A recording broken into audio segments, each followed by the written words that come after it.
Era um domingo como tantos outros, desses em que o sol invade a casa devagarinho, pousando preguiçoso sobre a mesa do café. A chaleira resmungava no fogão, o cheiro de pão quente se misturava ao perfume do sabão que eu acabará de usar para limpar a cozinha. Por alguns minutos, tudo parecia em paz.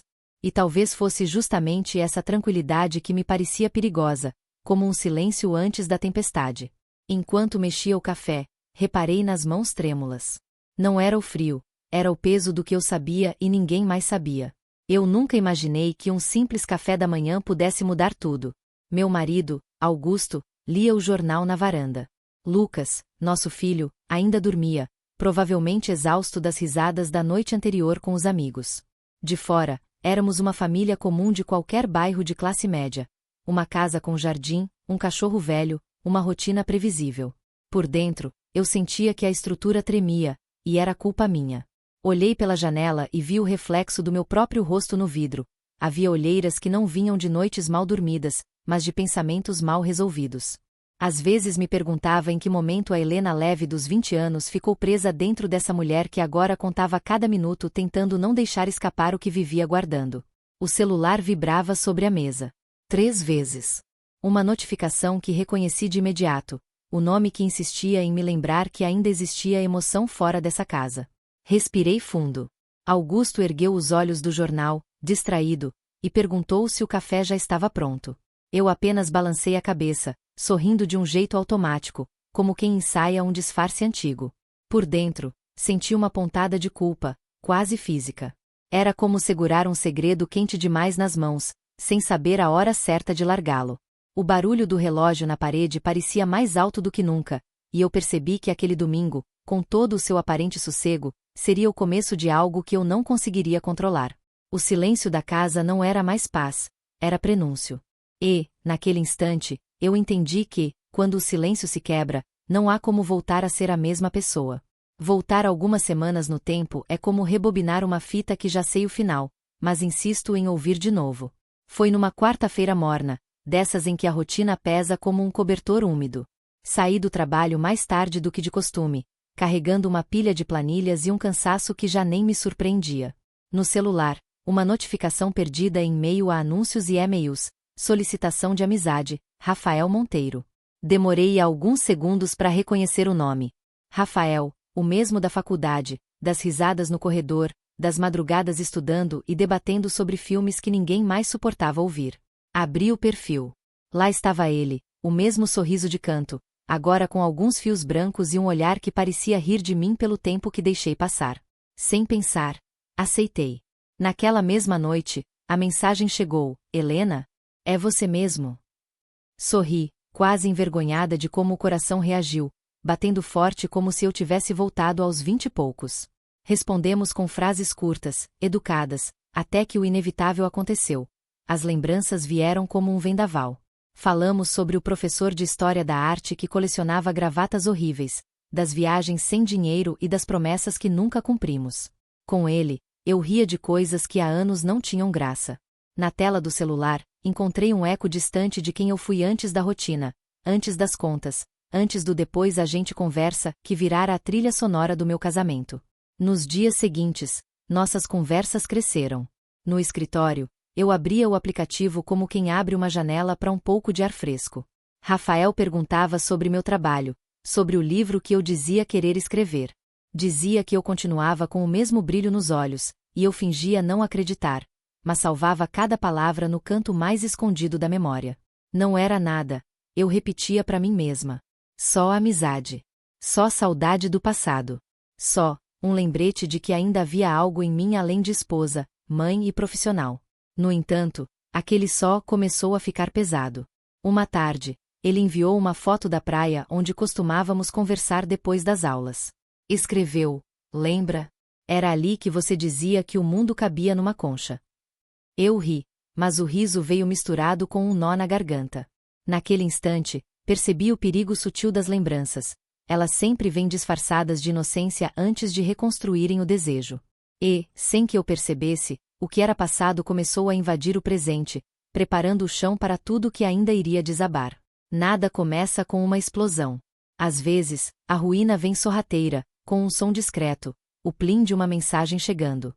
Era assim quase todas as tardes. O celular vibrava, e um frio percorria minha espinha antes mesmo de eu olhar a tela. Meu coração acelerava a cada notificação, como se eu ainda tivesse 20 anos. Rafael aparecia entre planilhas, entre reuniões, entre as pausas do café. De início, eram apenas palavras leves, piadas internas, lembranças bobas. Mas a fronteira entre o afeto e o perigo começou a se dissolver lentamente, sem aviso. Ele mandava fotos do dia a dia, o cachorro dormindo no sofá, o céu alaranjado visto da sacada. Eu respondia com imagens igualmente inocentes, minha caneca de café, o livro aberto na página certa para parecer distraída. Era um jogo silencioso, e ambos fingíamos não saber as regras. À noite, quando Augusto assistia televisão e Lucas estudava no quarto, eu me refugiava no banheiro sob o pretexto de uma ligação rápida. Digitava mensagens longas, confessionais. Senti sua falta hoje, queria poder contar tudo, mas não posso, você me faz bem, e é errado dizer isso. Após enviar, vinha um alívio imediato, seguido de um gosto amargo de culpa. A cada mentira pequena, é só uma colega do trabalho, estou vendo receitas, um pedaço da minha paz se rasgava. Comecei a decorar os sons da casa, os passos de Augusto no corredor, o ranger da porta de Lucas, o barulho do filtro d'água. Tudo para saber quando esconder o telefone de novo. Numa dessas noites, a consciência pesou tanto que quase apaguei a conversa. Mas Rafael enviou algo que me paralisou. Helena, a vida é curta demais para guardar emoções verdadeiras num cofre. Fiquei olhando aquela frase como quem segura uma brasa sem saber onde jogá-la. Porque, no fundo, ele tinha razão. A vida era curta. Mas o que eu chamava de emoção verdadeira podia se transformar em cinza num piscar de olhos. Comecei a dormir mal. Os sonhos misturavam vozes, cheiros, lembranças. No trabalho, errava números simples, esquecia compromissos. Augusto percebeu a distração e perguntou se algo estava errado. Sorri. Mentira número 23, talvez. Disse que era cansaço. O mais estranho era sentir, junto da culpa, uma vertigem dopante, uma sensação de estar viva de novo. Era como reencontrar uma versão de mim que não media consequências. Em alguns momentos, agradecia por ainda conseguir sentir. Em outros, me odiava por isso. Certa tarde, enquanto dobrava roupas, Lucas entrou repentinamente no quarto. O celular estava destravado sobre a cama. Por reflexo, o cobre com a blusa dobrada e murmurei qualquer coisa sobre estar atrasada. Ele não desconfiou. Ou talvez tenha fingido não ver. Foi naquele instante que percebi. A fronteira entre o segredo e a exposição ficou fina como papel. E as mensagens, essas pequenas fagulhas digitais, já tinham começado a incendiar tudo ao meu redor. Lucas fazia 15 anos naquele sábado. Desde cedo, a casa parecia pulsar diferente, bexigas nos cantos, o cheiro do bolo no forno e aquela mistura agridoce de alegria e saudade, porque o tempo corre depressa demais quando a gente mede pela idade dos filhos. Enquanto eu amarrava as fitas das lembrancinhas, o celular vibrou no balcão. O nome dele iluminou a tela. Rafael. Antes que eu tocasse, a notificação revelou parte da mensagem. Posso passar aí para deixar o presente pessoalmente? Por alguns segundos, fiquei imóvel. A música infantil que tocava na caixa de som e o riso de Lucas no quintal soaram distantes. Eu sabia que era loucura, ele aparecer aqui, agora, nesse dia. Tudo misturado, o medo, o impulso, a curiosidade. Respondi rápido: não, hoje não. Não dá. Mas a resposta seguinte veio como um trovão: estou passando aí perto. O coração disparou. Fui lavar as mãos sem precisar. Augusto estava na varanda organizando as cadeiras, Lucas inflando balões e me pedindo fitas. Eu sorria, falava, mas dentro de mim o pânico se expandia. Cada ruído do portão soava como um presságio. Por favor, Rafael, não venha. As horas passaram lentas. Quando o bolo chegou, minhas mãos ainda tremiam. Fiz questão de me ocupar com os detalhes. A vela azul, as fotos antigas espalhadas na mesa. O olhar de Lucas, tão cheio de vida, me atravessava. Em determinado momento, ele se aproximou e perguntou: Mãe, tá tudo bem? Você parece longe. Sorri, apertando o nó do laço no pacote do presente. Foi no sorriso dele que percebi: o meu segredo tinha rachaduras. Durante o parabéns, Senti o celular vibrar outra vez no bolso do avental. Ignorei. Cantei, bati palmas, fiz todos os gestos de uma mãe presente. Mas por dentro o corpo pedia para sumir. Quando finalmente apagamos as velas, fechei os olhos e fiz um pedido que não contei para ninguém: que o erro não atravessasse a infância do meu filho. Mais tarde, quando todos já estavam cansados e rindo da confusão dos balões estourados, fui até a cozinha guardar os pratos. Pela janela, vi um carro estacionado do outro lado da rua. Um modelo prateado, igual ao de Rafael. O estômago revirou. O carro ficou ali apenas alguns segundos antes de arrancar. Pode ter sido só coincidência. Ou não. Naquela noite, enquanto recolhia os últimos copos, senti que algo dentro de mim já tinha sido visto, ainda que ninguém tivesse dito nada. E entendi que segredos, por mais bem guardados, têm um cheiro, e o meu já começava a se espalhar. Na segunda-feira seguinte ao aniversário, a casa ainda guardava vestígios da festa. Balões murchos e cheiro de glacê doce no ar. A rotina tentava se recompor, mas havia algo suspenso entre as paredes. Eu fingia normalidade com a destreza de quem ensaiou muito, mas por dentro o coração tropeçava em culpas que só cresciam. Lucas tinha ido para a escola, Augusto para o trabalho. Aproveitei o silêncio para revisar relatórios no computador, tentando ocupar a mente. Faltando pouco para o final da tarde, recebi uma mensagem. Era de Rafael. Pensei tanto em você desde sábado. Não consegui ir embora sem te ver. Li rápido, guardei o celular. O toque dele parecia deixar uma marca física, como se o aparelho queimasse. A culpa subia como febre, e o som do portão se abrindo me arrancou da distração. Lucas chegará mais cedo. Corri até a cozinha, deixei o celular sobre a mesa e fui atender a campainha. Era o entregador de mercado, o de sempre, com as compras da semana. Enquanto eu conferia os itens, Lucas entrou, largando a mochila no sofá e pegando uma maçã. Tudo normal. Até que ele chamou. Mãe? Oi, filho, já vi o recado pra... Parei no meio da frase quando notei o celular nas mãos dele. A tela acesa. O mundo, frio. Ele olhava fixamente para aquela pequena janela luminosa onde meu erro inteiro cabia em poucas palavras. Não houve grito, nem drama. Apenas silêncio. E, meu Deus, como o silêncio pode doer. Tirei o aparelho devagar, tentando sustentar o ar nos pulmões. Lucas recuou um passo, sem dizer nada. O olhar dele me acertou em cheio, mistura de incredulidade e dor. Não precisei ouvi-lo dizer nada. Seu olhar disse tudo. A maçã caiu da mão dele, rolou até o pé da mesa. Por um instante, pensei em inventar qualquer desculpa esfarrapada. Mas que palavra poderia apagar o que ele acabará de ver? Quis abraçá-lo, alcançar aquele menino que, até ontem, me enxergava como porto seguro. Mas ele recuou outro passo, o rosto corado de raiva contida. Eu só peguei o celular para ver as fotos da festa. Ele murmurou, a voz trêmula. Depois, virou-se e subiu as escadas. Fiquei ali parada, escutando a porta do quarto se fechar com um estalo surdo. Naquele instante, percebi que não era apenas uma mensagem descoberta, era uma fronteira rompida. O segredo, enfim, tinha corpo. E o que ele feriu primeiro não foi meu casamento, foi o amor de um filho que, em poucos segundos, deixará de me olhar do mesmo jeito. Aquela noite foi longa como poucas na minha vida. A porta do quarto de Lucas permanecia fechada, e cada render do piso soava como reprovação. A culpa me fazia andar em círculos entre a sala e a cozinha, tentando adiar o inevitável, falar com ele. Esperei o som da torneira cessar. Estava lavando o rosto depois de chorar escondido, eu sabia. Bati devagar. Posso entrar? Perguntei, a voz baixa, quase uma súplica. Ele não respondeu de imediato.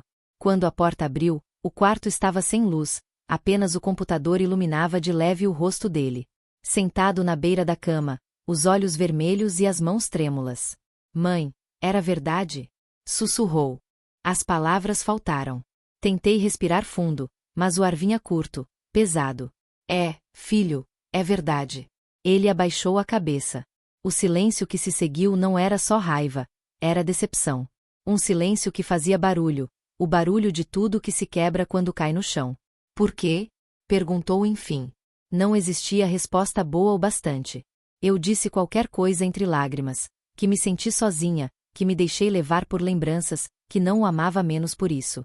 As palavras pareciam frágeis, flutuando antes de se despedaçar no meio do quarto. Você mentiu para todo mundo, disse ele, sem elevar o tom, o que doeu mais. Até para mim. Sentei-me ao lado dele, sem coragem de tocá-lo. Como contar a verdade sem destruir o que ainda existe, Lucas? Perguntei, mais para mim do que para ele. Eu errei. E não tenho desculpa. Só me resta pedir que um dia você consiga me olhar sem esse peso. Ele não respondeu. Virou o rosto para a janela e, de costas, murmurou: eu preciso de tempo. Deixei o quarto antes que o choro escapasse de vez. Horas depois, ouvi o motor do carro de Augusto na garagem. O relógio marcava quase meia-noite. Ele entrou sem perceber o caos, tirando os sapatos com a tranquilidade de quem ainda vive no mundo de antes. Ele notou minha expressão. O que houve? As pernas amoleceram e a verdade saiu sem planejamento, como um rompimento inevitável. Falei tudo: as mensagens, a nostalgia, o erro. O som da minha própria voz parecia distante. Augusto não gritou, não me interrompeu. Apenas ficou parado, as mãos na cintura, o rosto imóvel.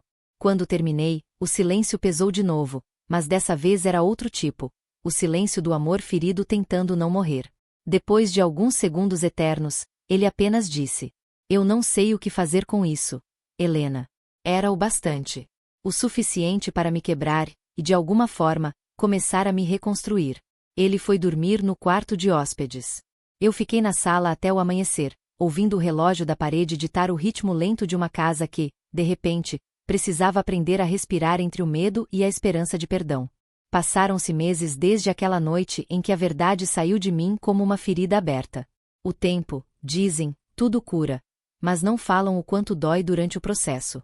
A casa ficou diferente, silêncio mais respeitoso, conversas medidas, passos cautelosos. Só o tempo tinha coragem de atravessar os cômodos livremente. Lucas demorou a me procurar. As primeiras semanas foram feitas de portas fechadas e bilhetes curtos. Já comi, boa noite. Eu lia aquelas 2 ou 3 palavras e entendia que era o jeito dele de manter um fio, ainda que tênue, entre nós. Aprendi a aceitar sem cobrar. Às vezes o amor é isso, não insistir, mas continuar presente. Augusto também mudou. O marido antes previsível agora se tornará um estranho que dormia na mesma casa. Não houve cenas nem acusações, apenas uma distância fria, profissional, como de 2 colegas que se respeitam, mas perderam o idioma em comum. No entanto, um dia ele perguntou se eu queria caminhar com ele. Foi um convite simples, mas a voz dele tremia como se pedisse muito mais do que companhia. Naquele passeio silencioso pela praça onde levávamos o Lucas quando pequeno, descobri algo novo. A dor compartilhada tem um poder discreto de costurar o que foi rasgado. Caminhávamos lado a lado, sem encostar. No fim, ele disse apenas: eu ainda não consigo esquecer, mas quero tentar entender. Chorei. Não era perdão pleno, mas era uma semente. O tempo continuou seu trabalho de artesão paciente. Lucas, aos poucos, reaprendeu a rir comigo, nas pequenas coisas, uma piada, um filme de domingo. Num desses dias, me olhou e disse baixo: tá tudo bem, mãe. Eu só não quero que você se apague de novo. Foi como respirar depois de muito tempo debaixo d'água. Aprendi que reconstruir confiança é como aprender outro idioma. Um gesto em falso e a frase inteira muda de sentido. Mas a cada tentativa sincera, a sintaxe do amor reencontra o seu ritmo. Hoje, ainda carrego a culpa, mas ela não me define. É lembrança, não prisão. Tenho medo, sim, mas também tenho coragem. Descobri que talvez a fidelidade comece quando aprendemos a ser fiéis a quem realmente somos. Imperfeitos, contraditórios, humanos. O que ficou entre mim e Augusto já não é o mesmo de antes, e talvez isso seja bom. O amor, quando sobrevive ao próprio naufrágio, volta diferente, menos romântico, mais real. Um amor reinventado, que não promete eternidade, mas presença. E, às vezes, isso é o que de fato nos salva. Há quem diga que o tempo apaga as cicatrizes. Eu já acho diferente, ele só as transforma em marcas menos doloridas, mas que permanecem ali para lembrar de onde viemos, e do quanto custou cada aprendizado. Hoje, quando caminho pela casa e ouço novamente risadas no corredor, percebo como a vida tem um talento curioso de se recompor. As flores voltaram a nascer no jardim, Lucas fala comigo sem medir as palavras, e Augusto já não desvia o olhar quando cruzamos no café da manhã. O que era culpa virou compostagem de novos gestos, de um cuidado que eu antes não sabia cultivar. Ficaram também os silêncios. Não aqueles pesados, cheios de medo, mas silêncios que agora respiram. Aprendi a respeitar o espaço entre as palavras, o intervalo em que o coração precisa recompor o sentido das coisas. O silêncio pode esconder pecados, mas também guardar perdões que ainda não nasceram. Durante muito tempo achei que falar da dor seria reacendê-la. Descobri o contrário. Quando o segredo é dito, ele perde o poder. Quando o erro é exposto ao sol, a vergonha se dissolve, e a vida começa a recuperar cor. Não foi fácil. Ainda tropeço nas memórias, às vezes ao ouvir uma música, às vezes ao ver uma antiga conversa esquecida na caixa de mensagens. Mas, agora, encaro sem fugir. Entendo que o que aconteceu não me destruiu, me redesenhou. Me forçou a olhar para partes de mim que eu desconhecia ou evitava. Entendi também que o amor, qualquer amor, precisa de verdade para crescer. E que fidelidade não é apenas ausência de traição, é presença inteira, é estar por completo, sem reservas de alma. Quando penso no que ficou do silêncio, percebo que não foi o vazio, mas uma clareza inesperada. A certeza de que nenhum de nós está imune a errar, e de que, mesmo assim, ainda merecemos recomeços. Se eu pudesse voltar no tempo, teria falado antes. Teria transformado o silêncio em diálogo, e a culpa em pedido de ajuda. Mas o tempo não volta, ele apenas nos oferece novas páginas. E é nelas que sigo escrevendo. Com mais cuidado, com mais verdade, com a humildade de quem aprendeu que, depois da queda, o som mais bonito que existe é o da esperança voltando a falar. Se você me ouviu até aqui, talvez esteja se perguntando por que contei tudo isso. Não foi para justificar, nem para dramatizar o que vivi. Foi para lembrar que a nossa vida real é feita desses pontos frágeis, onde o humano se sobrepõe ao ideal. E é neles que a gente mais aprende. Durante muito tempo, eu acreditei que o amor se sustentava sozinho, bastava existir. Mas aprendi do jeito mais duro que ele precisa de manutenção diária, como uma casa antiga que rende quando esquecida. Um amor em silêncio se enche de rachaduras, e quando percebemos, o muro já desabou. Hoje eu entendo, o desejo não é o inimigo. O inimigo é o segredo. Desejar é lembrar que estamos vivos, esconder é escolher morrer aos poucos. A honestidade não evita a dor, mas a torna suportável, porque nela há espaço para reconstrução. Quando me olho no espelho agora, não vejo a mesma mulher que começou essa confissão. Vejo alguém que aprendeu a pedir ajuda antes do grito, a conversar antes da ausência, a amar sem desaparecer na rotina. E é isso que eu quero deixar como recado. Ninguém é perfeito, mas todos podemos escolher não mentir pro coração. Se você está vivendo um silêncio que pesa, fale. Com quem ama, com quem confia, com você mesmo. Às vezes, basta uma conversa sincera para impedir que a culpa vire abismo. Hoje, eu sigo escrevendo a continuação da minha história com menos certezas e mais coragem. Lucas voltou a me chamar de mãe com aquele tom que preenche a casa, e Augusto, mesmo sem dizer, aprendeu a ficar. Não é final feliz de novela, é começo de algo mais verdadeiro. O que eu aprendi foi simples e profundo. Os erros não nos definem, mas o que fazemos depois deles, sim. E no fim, talvez amar seja exatamente isso, continuar tentando, mesmo depois de quebrar.